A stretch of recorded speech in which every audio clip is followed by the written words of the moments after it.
जनाब अब मैं पहुंच चुका हूं स्टेडियम के अंदर और यहाँ पर प्रैक्टिस चल रही है पाकिस्तान और न्यूजीलैंड के दरमियान। कुछ देर में आपको मुमकिन 11 भी बताऊंगा, चूँकि बड़ी इंपॉर्टेंट सीरीज़ है पाकिस्तान के वनडे वर्ल्ड कप क्योंकि इस साल है। हमारे बहुत ज़्यादा मैचेस नहीं हैं, बहुत सारी चीज़ें को डिस्कस की जा सकता है, लेकिन मेरे ख्याल में पहले हम 11 पे बात कर लें जो आप सुनना चाहेंगे। तो जनाब डेफिनेटली पाकिस्तान के पास अगर आप स्क्वाड को देखें तो बहुत सारे ऑप्शन हमने नए चूज़ किए हैं, जैसे तैयब तायन है, कामरान गुलाम है, हारिस सोहेल की वापसी हुई है। लेकिन लगता नहीं है कि जैसे मुझे लगता नहीं है, जैसे शाहिद ने भी कहा था अपनी प्रेस कॉन्फ्रेंस में कि शायद हम पहले सीनियर्स को ही चांस देंगे। और मेरी इत्तला के मुताबिक जो पाकिस्तान की मुमकिन 11 हो सकती है, मैं अभी आपको प्रैक्टिस भी दिखाता हूँ, लेकिन पहले खबर आपको बता दूँ। मुमकिन 11 जो मुझे लग रही है जनाब, वो आपके इमाम और फ़खर आपके ओपनर हो गए।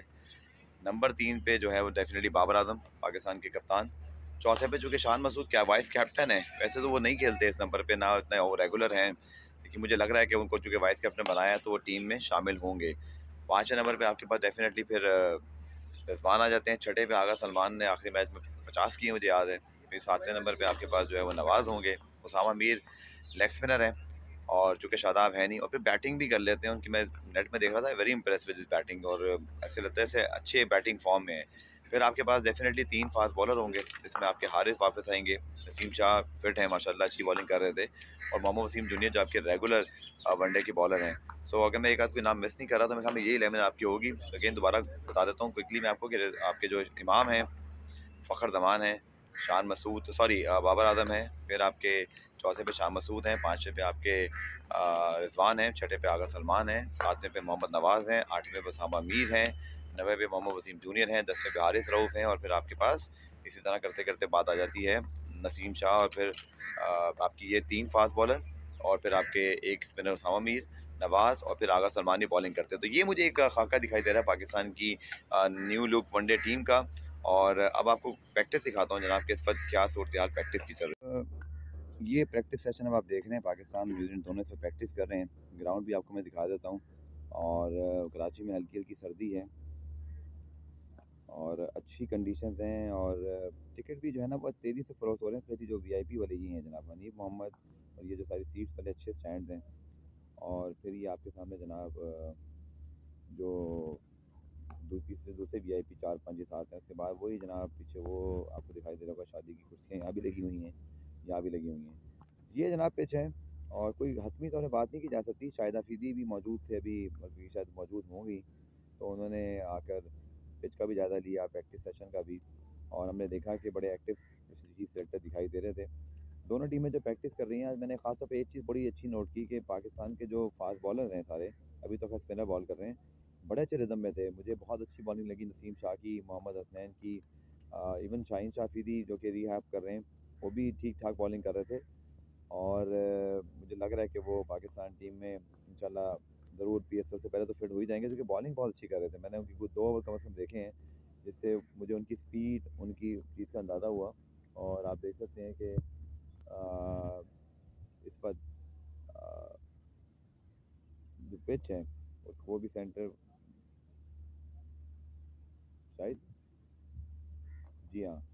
तो ये आप आपके सामने पिच भी आपको दिखा रहा हूँ। पिच जो है अगर आप देखें तो अभी तो ये कवर्ड है, और मुझे लग रहा है कि बैटिंग पिच होनी चाहिए, 300 प्लस रन होने चाहिए। और अभी न्यूजीलैंड की इस टीम से बहुत कुछ सीखने को मिलेगा। न्यूजीलैंड के लिए बड़ा एक्सपीरियंस है, क्योंकि उनके सारे प्लेयर पहली मरतबा वनडे खेल रहे हैं पाकिस्तान में बड़े अरसे बाद।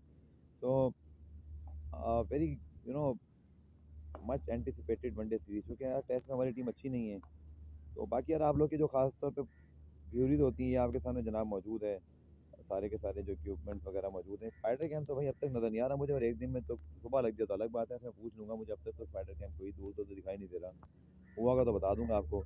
लेकिन बाकी सब टेक्नोलॉजी तो आपके सामने होती हैं। ये पाकिस्तान टीम के जो खिलाड़ी हैं प्रैक्टिस करके जो जिनकी होती जा रही है वापस जा रहे हैं। ये रिजवान आपके सामने जा रहे हैं, और बाकी जो प्रैक्टिस वगैरह है वो चल ही रही है आपके सामने। तो वनडे टीम पे आपको मैंने बता दी, इस पर डिबेट भी करते हैं, ये कुछ आपको लोगों के साथ बातचीत करते हैं। तो जनाब अब भाई मैंने आपको वनडे टीम तो बताई, और उसके ऊपर हम डिस्कशन अभी यहाँ कर भी रहे थे, और डीएसपी क्रिकेट आप फॉलो करते हैं, शादेब मेरे साथ मौजूद हैं। शादेब डेफिनेटली यार शुक्र है, सबसे पहले तो ये टेस्ट सीरीज़ खत्म हो गई, हमारी टीम अच्छी नहीं थी और हमें पता था कि हम स्ट्रगल कर रहे हैं। सो नई सीरीज़, नया फॉर्मेट, नई उम्मीदें हो सकती हैं कि हम कुछ बेहतर परफॉर्म करें। और ये पर एक चीज़ मैं ज़रूर देख रहा हूँ कि पाकिस्तानी फैंस हो, मीडिया हो, या कुछ शायद की बात से मुझे भी लग रहा था कि उन्होंने कहा भी हम सिर्फ 2 मैच जीत जाए तो तीसरे मैच में हम नए लड़के खिला दें, बट ये न्यूजीलैंड की टीम इतनी आसान नहीं जितना लोग उसको समझ रहे हैं। देखिए टेस्ट सीरीज तो ख़त्म हो गई है, लेकिन क्या पाकिस्तान की सोच तब्दील हुई है? क्या पाकिस्तान का माइंडसेट चेंज हुआ है? क्योंकि आप जब टेस्ट सीरीज़ की बात कर रहे हैं तो टेस्ट सीरीज़ में हम स्टिल इंग्लैंड के अगेंस्ट डिफेंसिव थे। ये तो जब नई मैनेजमेंट आई, शाहिद अफरीदी ने टेक ओवर किया, हमने चांस लिया, हमने सरफराज अहमद को खिलाया, हमने टीम में चेंजेस की, उसके बाद रिजल्ट्स कुछ बेहतर होना शुरू हुए कि एटलीस्ट हमने शिकस्त नहीं खाई। लेकिन बात यह है कि अब हम किस माइंडसेट के साथ जा रहे हैं, कल की प्लेइंग 11 क्या होगी। अभी ऑफ द रिकॉर्ड आपकी और मेरी डिस्कशन भी हो रही थी कि जो आपने नए लड़के अनाउंस किए उनका तो शायद चांस ही नहीं बनता। शायद नहीं कहा था, आपको याद है सवाल हुआ तो शायद नहीं बड़ी क्लियरली बात की थी, और अगर जिस तरह उनकी सुनी जा रही है, उन्होंने कहा था ये मुनासिब नहीं होगा कि लड़के बैठे हों सीनियर और जूनियर पहले उनसे खेल लें, हाँ जब जीत जाएं तो ये मुझे कुछ प्लेइंग 11 तो आपने और हमने अभी बना ली थी ना, हाँ, आगे बताएंगे, मैंने बता दी। अच्छा आपने बता भी दी। मैं तस्वीर लेने आया उस पे, लेकिन हमारा डिबेट क्या था वही जम कर रहे थे, शान क्या स्ट्रेट अवे खेल रहे हैं, डू यू थिंक क्या आप एक्सपीरियंस प्लेयर्स तो खिलाएंगे या इनफॉर्म प्लेयर्स तो खिलाएंगे? सवाल ये बनता है। जिन प्लेयर्स की फॉर्म लगी हुई है, तैयब ताहिर की जो फॉर्म लगी हुई है उसको बॉल फुटबॉल नजर आ रही है, कामरान गुलाम ने 4 मैचों में 2 सेंचुरियां कर दी, तो आप उनको खिलाएंगे? शान मसूद बहुत अच्छे प्लेयर हैं, डिजर्व करते हैं, लेकिन टेस्ट सीरीज में जिस तरीके से वो आउट हो रहे थे, स्ट्रगल कर रहे थे, अब उनको आपने वाइस कैप्टन अनाउंस कर दिया। अभी कप्तान से सवाल भी हुआ कि पहले टेस्ट में ये चीज़ हो चुकी थी न्यूजीलैंड के अगेंस्ट कि आपने रिजवान को बाहर से कप्तानी के लिए भेज दिया, वाइस कैप्टन थे, एम्बैरेसमेंट हुई है, तो क्या अब शान को बाहर से भेजेंगे या वो प्लेइंग 11 में होंगे? तो उस पर बाबर खुद हैरान थे कि लाइक जैसे उनके हाथ में कोई चीज़ें नहीं है, तो वो कह रहे थे अभी तो मैंने पिच भी नहीं देखी मैं। अच्छा वैसे मेरा भी एक सवाल है आपसे, कल तक ये इतलात थी कि शायद अफरीदी को भी नहीं बताया गया था कि शान मसूद वाइस कैप्टन है। देखिए मैनेजमेंट कमेटी का फैसला है, एक तरीकाकार है कि वाहिद फैसला चाहे आपका क्रिकेट बोर्ड का चेयरमैन क्रिकेटर हो, जमीर राजा हो या Najam Sethi, captain, vice captain, chief selector, team manager, ये चेयरमैन की प्योर सवाबदीद है, ये उनका डिसीजन होता है जो मैनेजमेंट लेती है, ठीक है। यानी कि आपको पता है कि टीम में कौन आएगा ये तो सिलेक्शन कमेटी करती है, कोचेस करते हैं। मुझे ऐसे लगता है कि इस डिसीजन पे जिस तरह का फीडबैक आया है शादेब, मुझे तो ऐसे लग रहा है जैसे ये डिसीजन कंसल्टेशन के बगैर हुआ है। बिल्कुल नजर आ रहा है, बिल्कुल अब तो इसमें ना कोई डाउट की गुंजाइश ही नहीं रहती कि ये डिसीजन कंसल्ट के बगैर आया है। लेकिन बात वो ये ना कि टीम प्लेइंग 11 जो है वो तो कप्तान और कोच ने बनानी है। आप शायद अफरीदी मैदान में मौजूद है इस वक्त, उन्होंने टीम बनानी है ना। बिल्कुल। अब मेरी इतलात तो एक ये भी शायद कह रही है कि सेकंड विकेट कीपर आपका अनाउंस नहीं हुआ। हाँ वो भी नहीं हुआ। पहले मैच में अगर कुछ 19-20 हो जाता है तो हो सकता है सरफराज अहमद को बाकी 2 मैचों के लिए बुला लिया जाए। देखिए मैं तो शायद ये ऑन द कार्ड्स है। हाँ कि ये कहा उनको तो वैसे होना चाहिए था 11 में, क्योंकि आपके स्क्वाड में हारिस भी आपके बांग्लादेश चले गए बीपीएल खेलने, तो ये बात की गई है कि हमने दूसरा विकेट कीपर इसलिए अनाउंस नहीं किया कि सरफराज अहमद यही मौजूद है, उनको मैच खिलाना। मुझे वैसे ये भी हैरान किया शादेब कि अगर आप T20 वर्ल्ड कप में हारिस की परफॉर्मेंस और इम्पैक्ट देखें, हमारे यहाँ लोगों की मेमोरीज बड़ी शॉर्ट होती हैं, बट मैं रिमाइंड करा रहा हूँ, उसने नया स्पार्क दिया था आपकी बैटिंग के अंदर, लिमिटेड ओवर्स का, वो बड़ा एक हैंडी प्लेयर हो सकता है।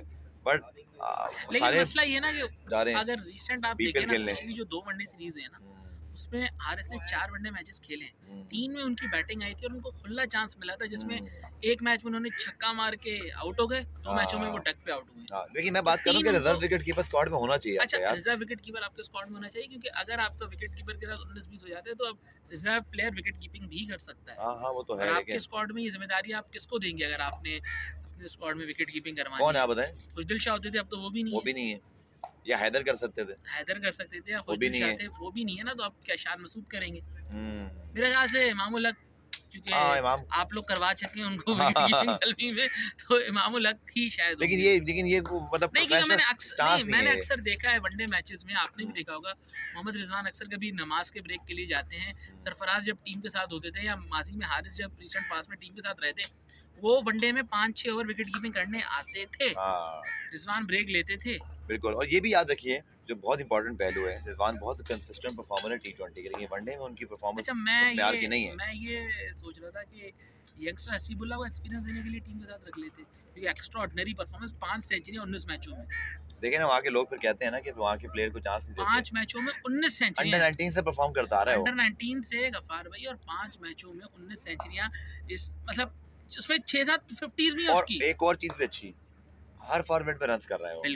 बिल्कुल और आपका लेफ्टी ओपनर, लेफ्टी ओपनर, अगर मतलब जैसे शर्जील नहीं है टीम में, फखर आपके एक्सपेक्टेशंस पे फुलफिल नहीं उतरते, इमाम की तो एक्स्ट्राऑर्डिनरी परफॉर्मेंस है, तो आप ट्राई कर सकते हैं हसीबुल्लाह को भी। बिल्कुल। मेरा ख्याल है अगर उनको 11 में नहीं रखते तो जैसे लड़कों को उन्होंने साथ ठीक है। रखा था।